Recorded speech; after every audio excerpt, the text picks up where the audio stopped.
Picture this, a single injection that not only helps you lose weight, but might also protect your heart, kidneys, and brain.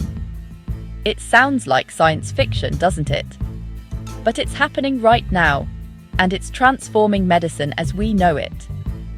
Today, we're diving into the remarkable world of GLP-1 agonists, the medications behind names like Ozempic, Wegovy, and Mounjaro that have taken the world by storm.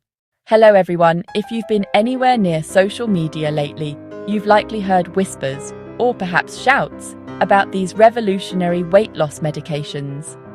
But here's the thing, there's so much more than that. These drugs are reshaping our understanding of obesity as a medical condition, not a moral failing.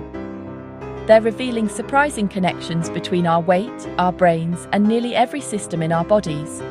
And yes, they're creating quite a stir in the process. So let's unpack this properly, shall we? What exactly are these medications?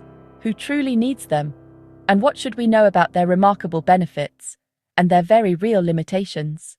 GLP-1 agonists mimic a hormone your body naturally produces when you eat.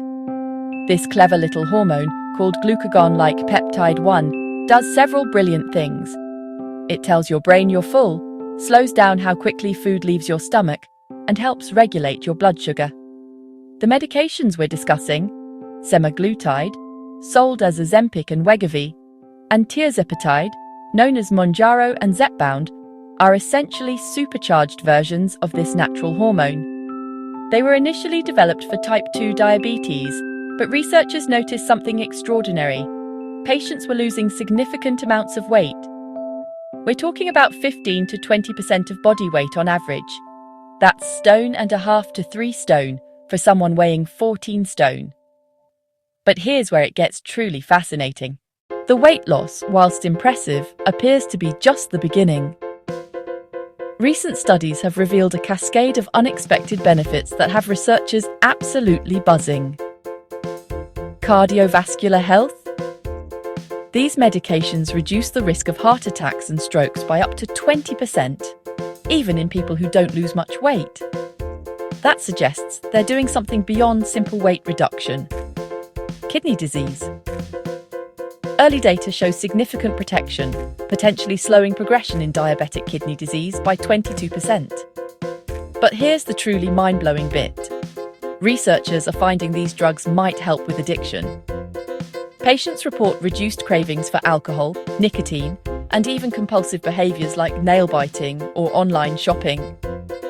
Some studies suggest they could play a role in treating substance use disorders.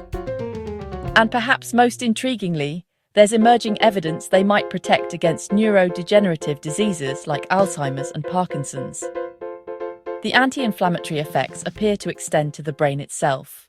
Now, before anyone rushes off to their GP, let's be crystal clear about who these medications are actually for. These aren't vanity drugs for losing a few pounds before holiday. They're serious medications for a serious medical condition. Current guidelines recommend them for people with a BMI over 30 or over 27, with weight-related health conditions like type 2 diabetes, high blood pressure, or sleep apnea.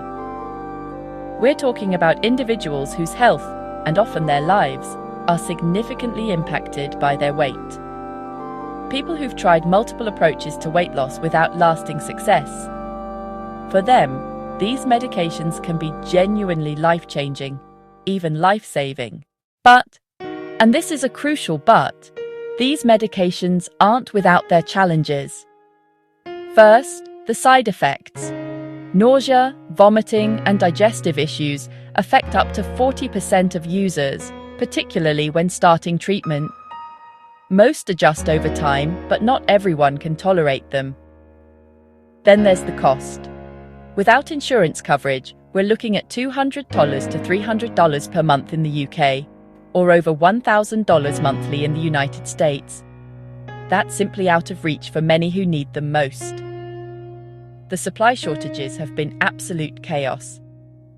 Demand has so outstripped supply that diabetic patients, for whom these drugs were originally intended, have struggled to fill their prescriptions. It's created an ethical minefield. And here's a sobering reality. These aren't cure-alls. When people stop taking them, the weight typically returns. We're potentially looking at lifetime treatment, and we simply don't know the effects of taking these medications for decades. There are also concerns about muscle mass loss alongside fat loss, and rare but serious side effects like pancreatitis and thyroid tumors in animal studies, though the latter hasn't been confirmed in humans. These medications are forcing us to confront fundamental questions about how we view obesity, health, and medical intervention. They're demonstrating that obesity is far more complex than calories in, calories out. It's a chronic medical condition influenced by genetics, hormones, and brain chemistry. The societal implications are staggering. If a significant portion of the population takes these medications long-term, it could reshape everything from airline seats to clothing sizes, from food industry profits to healthcare costs. GLP-1 agonists represent one of the most significant medical breakthroughs of our time. They offer genuine hope to millions struggling with obesity and its related conditions. But they're not magic bullets, and they're certainly not for everyone. If you're considering these medications, have an honest conversation with your healthcare provider about whether they're right for you. And remember, whether or not someone is using medical assistance for weight management is nobody's business but their own and their doctor's. The future of these medications is still being written, but one thing's certain: they've already changed the conversation about weight, health, and medicine forever. Thank you for joining me today. If you found this helpful, do give it a thumbs up and subscribe for more evidence-based health content. Until next time, take care of yourselves.